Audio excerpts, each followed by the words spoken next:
And we'll close out our morning. The last session for the morning is Utilities Disaster Procedures. Again, this will be a panel discussion led by Scott Cave. Our panelist participants include Scott Bennett from Berkeley Electric Cooperative, Becky Dennis, Kiawah Island Utility, and Tommy West from Seabrook Island Utility. So please welcome Scott and this panel. Thank you.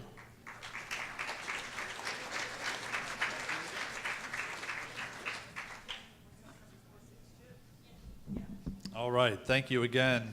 We're going to be talking about utilities. I think this was one of the first questions we had this morning from the mayors, talking about the timing of shutting off power on the islands, right, from Berkeley Electric, so we'll certainly talk about that. We'll talk about the water utilities and their impacts from Hurricane Matthew and what they learned and what you all can expect in terms of water and sewer after an event like a hurricane. But let's start with power, because I know that's an issue that's near and dear to everyone's heart. And we'll talk about Berkeley Electric. Can you talk about the decision to cut off power and how that decision may repeat itself in a future event? Yes, I guess I want to start off by telling you why we do it, about why we make the decision to kill the power. As you know, Kiawah and Seabrook are solely underground fed. All the power lines are underground. Which puts all of the equipment is at ground level. So it makes it susceptible to a storm surge. That's our primary determining factor, is the predicted storm surge. How high is it going to be? Is it going to flood our equipment? Everyone understands that water and electricity don't mix. What happens in these switch gears and transformers, if water gets up into them, it causes flashover at very, very high, intense heat temperatures, which causes damage to the equipment, which in turn delays recovery after the storm's gone, because we have to come in and replace the equipment, and depending on the amount of damage, have to resources getting that equipment in from out of town. More so, our concern is whenever that fault occurs inside of a switchgear per se, and that flashover takes place, something called fault current is created. Without getting too technical, there's a spike in the current on the cable system that goes back to the source. Fault current is synonymous with water pressure in a fire hose. If the pressure gets too high, the fire hose will burst.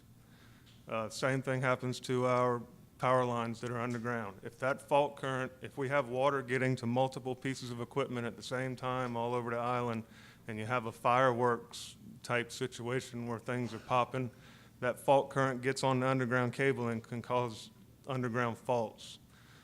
Repairing underground faults are very timely. You have to bring in crews that have to dig up and navigate underground utilities and do splices, which can significantly delay recovery once the storms pass. So by de-energizing the system, we take all of that out of the equation.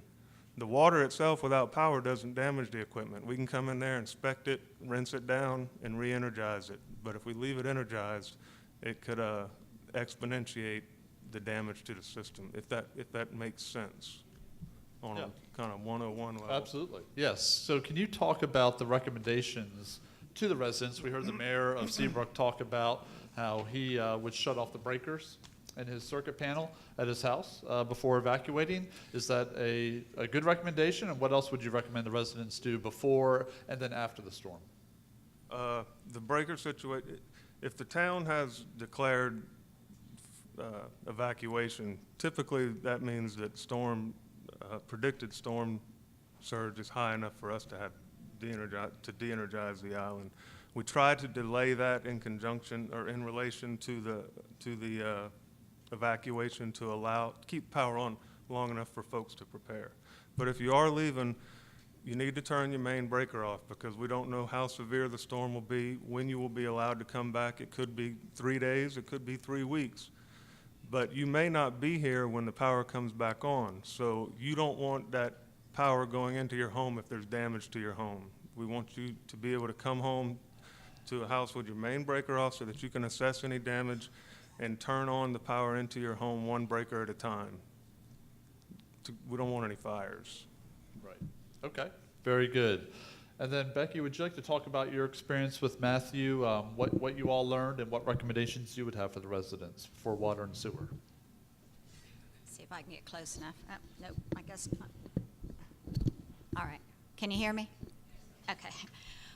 One of the primary things that we always stress to the residents is, and this should be done now before any threat of a storm coming in, but we encourage owners to install their isolation valves for their home to make sure they know where it is, that whenever they leave their homes that they can isolate the water going into their homes. We recommend installing them out toward the meter, out at the front end of the property on the roadside, so that in the event that you have a tree or another plants or something that come up, if they break the line between the meter and the house, then what that does is that takes the resources, it takes from the resources that we have at the plant. We top off our facilities, our water plant, we have water stored and we maintain it so that when we do come back, or when you come back, that you have water to the island. During Matthew, we did not have to turn the water off, so we did not have lose pressure on the line. So when you came back, you did not have to boil your water. In some events, that wouldn't be the case. You would have to prepare to have potable water in your home so that when you came back, you had water. Our biggest challenge after Matthew was the sewer, and I think one of the gentlemen spoke to that earlier. We have 53 sewage pump stations on Kiawah. It's very flat. They're all over the island, and when the power went down, obviously we did not have power to those facilities. So as people began to come back on the island, and even those that chose to stay, we had to inform them to minimize the discharge into the sewer system. That included using the facilities. People come back, the first thing they want to do is wash clothes, showers, you want to be clean, so all of that was happening, and the pump stations, we had to manually go around with portable pumps and lower them so that we did not have sewage in the street. We're very thankful to be able to report that we were successful in that. We had an awesome team, but you can help by understanding why we ask you not to come back until there's power on the island, because it not only is uncomfortable for you, but it really puts a burden on the utilities. And Berkeley worked as fast and as hard as they could, but it's a process. This is a 10-mile, Kiawah is a 10-mile long island, and we have 4,000 customers, and there was a lot of rework that had to be done. So that was our biggest challenge. Have either of you talked to your counterparts on Edisto or Hilton Head and understood some of the challenges they had with the greater damage on those islands and what that might look here on Kiawah or Seabrook in the future, and what you all learned from them? I have. Seabrook, Hilton Head and Beaufort had some pretty significant damage, Edisto Island especially, and they are really still recovering from that. Some of the water lines were exposed and damaged, the trees uprooted, service lines, which again, I go back to that, isolating your home from the street in, that enables whatever is in storage to be maintained and not drain out because of somebody not taking time to isolate. Obviously, we don't have time to go out, and no utility has time to go out and turn off everyone's services. But those islands, that were impacted, it's, like I said, they're still recovering. They still don't have everything back to normal. I don't know, did you? Scott, do you The have any only thing comments? I really, any details, I just know that their recovery time was about, for the electrical grid to get it back up, was about 4 more weeks. But they had to do some digging out. Yeah. So the question is about this isolation valve for the water line going to the house. Every home is supposed to have a shut-off valve. Anyway, most of them are located right at the home. You can generally find it at where the water enters the house. Most of the time there's a valve on the outside of the house. What we see and what happens is, throughout the years, especially if a home was built in the 70s or 80s and even the 90s, it may have changed hands, and people don't really necessarily keep up with where those are. And what we recommend is that you install your shutoff valve. A plumber can do it. Excuse me. It's fairly inexpensive. I would say probably within a couple $100 or so, you could probably get a valve installed near the meter at the edge of your road. But it's to isolate your line, your entire line, from the feed of your home, from the main line to your home. So it's like the circuit breaker shut off for the electric, right? Yep. No, the backflow, she asked if that was similar to the backflow. It is, but the backflow is, that usually is after you have the meter and then you have a line, and typically the irrigation will be after before the house, but after the main line. Yeah. Okay. What if a homeowner would like to turn off their water at the source with the tool?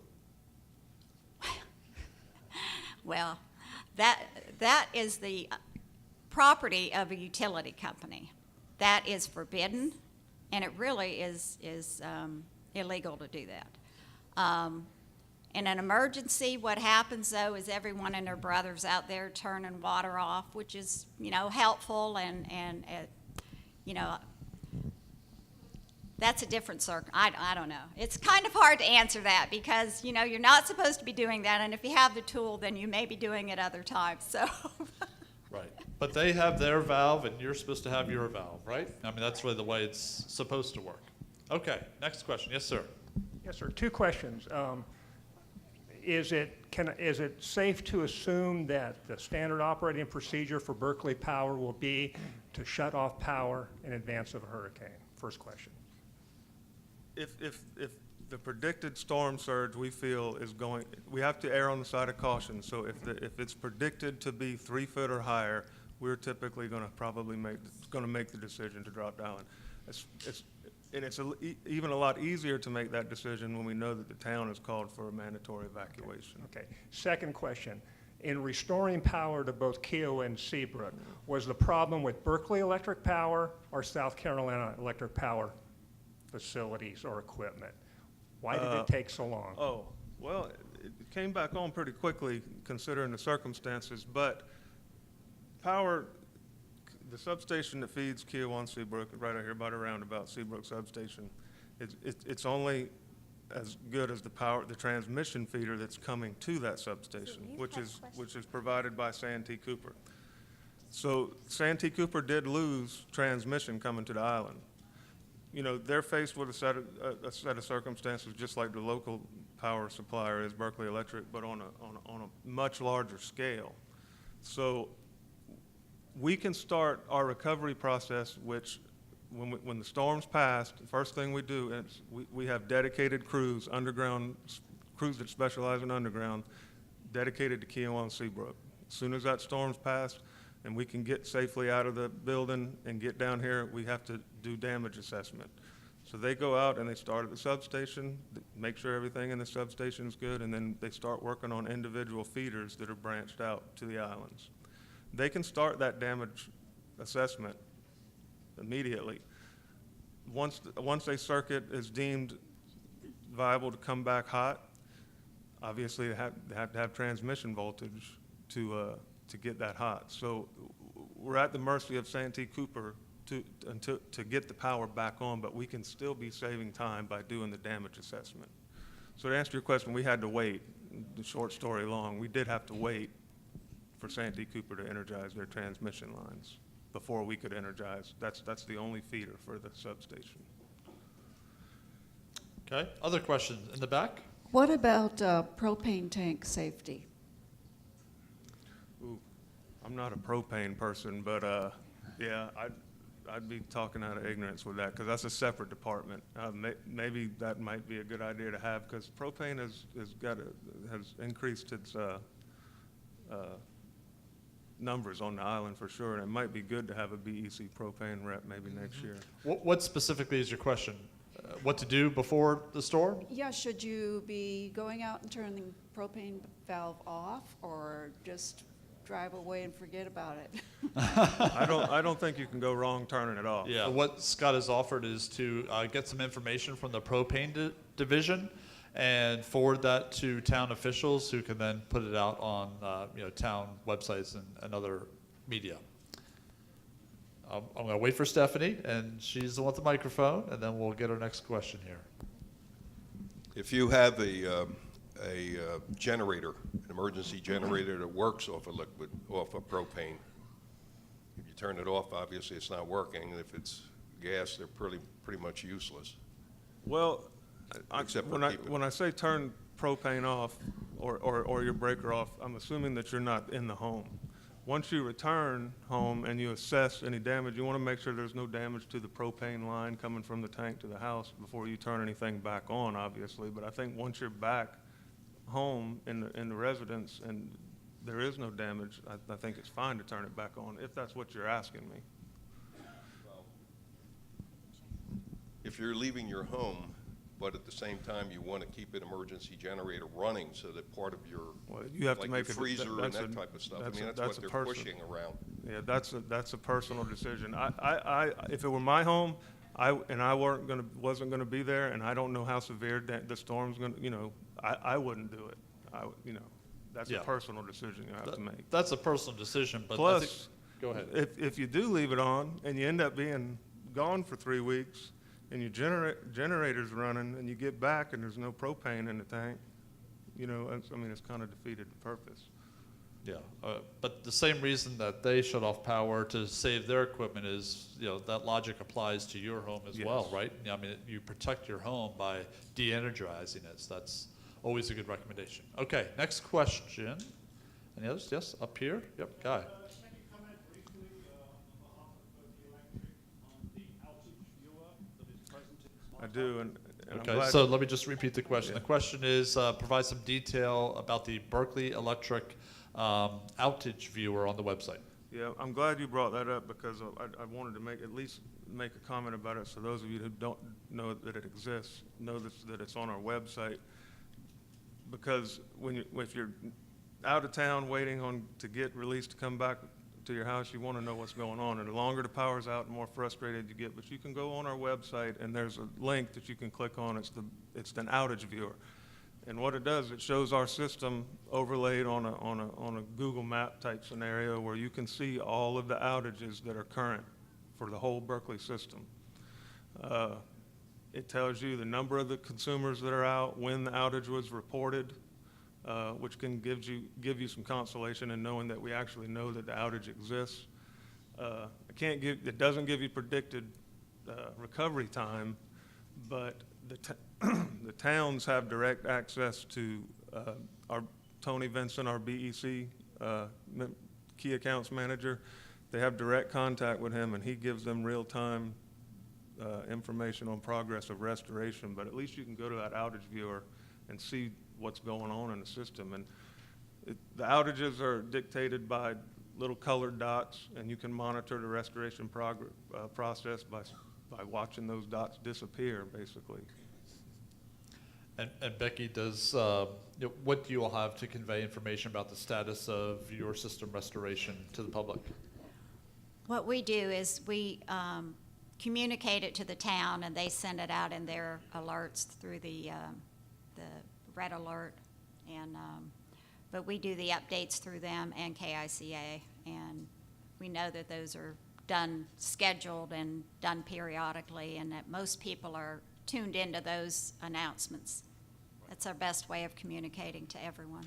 Yep, and I believe for Seabrook Island Utility Commission, it's the same process, communicating that information through the town and out to the residents that way. Okay, next question, if any. All right, well, let me ask you two to close just with some information recommendations. We'll maybe Scott talk about generators. What are some of the don'ts? You talk about some do's with generators, some don'ts with generators. Generators, there's two types of generators. There's whole house generators, which are installed by a professional that can power your whole house, and they have a brain to recognize when the power goes out and they automatically kick on. Those are installed with what's called an automatic transfer switch, so that when it comes on, it switch opens and it isolates that generator from the power grid, from your meter. The other type of generator is a portable generator, the kind you wheel around and put in your garage and turn on and plug appliances into and use. You don't hook a portable generator up to your house. Don't plug a cord into the generator and then wire it into your breaker panel or plug it into an outlet, because transformer that feeds your house, its purpose is to step 14,000 volts that are coming into the transformer down to 120, 240 volts to go into your house. Well, it works both ways. If you plug that generator into an outlet, it sends 120 volts back through the meter onto the transformer, and the transformer is going to step that voltage up out onto the grid at thousands of volts. Creates a hazardous condition for the public and for the linemen. So. Okay, excellent. And then Becky, if there is a boil water advisory given, can you describe what that means and specifically what residents should do? Right. If we were to take the water system down and the pressure goes below 10 psi, then we will have to give an automatic boil water notice. All of our water comes from Charleston, so we're dependent on the Charleston water system and the St. John's water system for our water.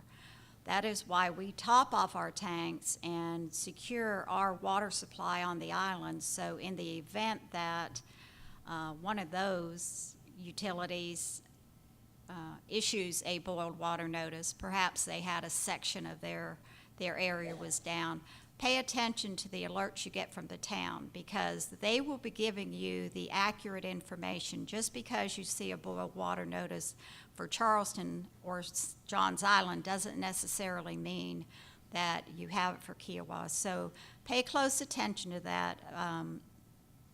Also, we would, excuse me, I'm sorry, we would, how we did it in the past or any other time, we've only had to have a few within the 30-some years that I've been here, but we would hand notices out as you came through the gate.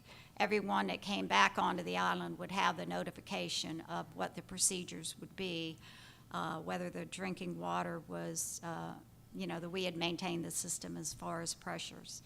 And but that's why it's always good to make sure that you have at least some potable water in your home that you've stored before you left. Okay, great. Thank you very much. I've just been passed a note. The helicopter is not coming, so I am sorry to disappoint you. But apparently it was going to create an unsafe playing hazard on the ninth fairway. No, I don't know that's true. I'm not sure what the ruling would be for a helicopter obstacle, but in any case, I'm sorry it's not coming. Sorry I have to break that news to you. But in any case, thank you to our two officials here for the utilities panel and for all the great information they provided. And it's now time for lunch. John, do you have any closing thoughts? Don't leave, though, because we have another great panel after lunch that I'll be moderating with all the town officials, the community association, POA, and club and resort officials to talk about their plans and specifically how those integrate with your personal plans. And of course, we'll have someone here talking about individual assistance and what type of opportunities FEMA will have and floodplain maps as well.